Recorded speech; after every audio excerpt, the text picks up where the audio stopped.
On Wednesday, he took centre stage at Wembley for England against Romania. The stage had changed to Filbert Street for Matt Le Tissier, and he was to exit stage left with his tail between his legs. At the start of play, a wide expanse of blue water separated Southampton and Leicester. Little doubt that the Saints were the form team. It took Leicester just 3 minutes to turn that form upside down, Mark Blake giving them the best of starts. Roberts and Carr had combined to set up Blake for his first goal of the season, no more than the home side deserved, with both Roberts and Draper already having wasted good chances to score.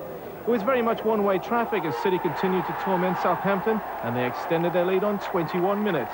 Typical poacher's goal there from Roberts. The Welsh international seemingly happier at Filbert Street than far-flung Moldova, pouncing onto David Lowe's knockdown. The home side came out for the second period, and they'd just begun where they'd left off in the first half. 8 minutes in, and Mark Blake hit his second and Leicester's third. The team many people made favourites for the drop, looking anything but relegation candidates. And if Blake keeps hammering them in from 20 yards, there'll be a great deal of humble pie for the experts of Fleet Street to feast on at the end of the season. And 12 minutes from time, Southampton finally got off the mark, and it was just about their first real chance that they created. Ian Dowie grabbing the goal. Surely it was just a token gesture. Alan Ball certainly thought so, saying after the game that his team had come into the match complacent and living on the glories of the last 6 weeks.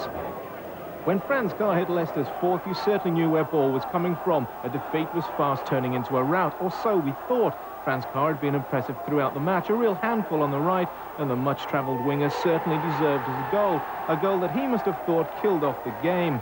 Carr certainly has been around, and his talent usually infuriates managers as he fails to sustain it week in, week out. For the time being, though, he's on song at Leicester. Time now for Southampton to stage a remarkable last-minute comeback. First, Matt Le Tissier, absent without leave for much of the game, burst into life and pulled the score back to 4-2. At 4-1, Brian Little had told his Leicester side to sit back and watch the tackles, worried that some of his players might have joined him in the dugout, with referee Hard cracking down on the hard stuff, Le Tissier capitalising.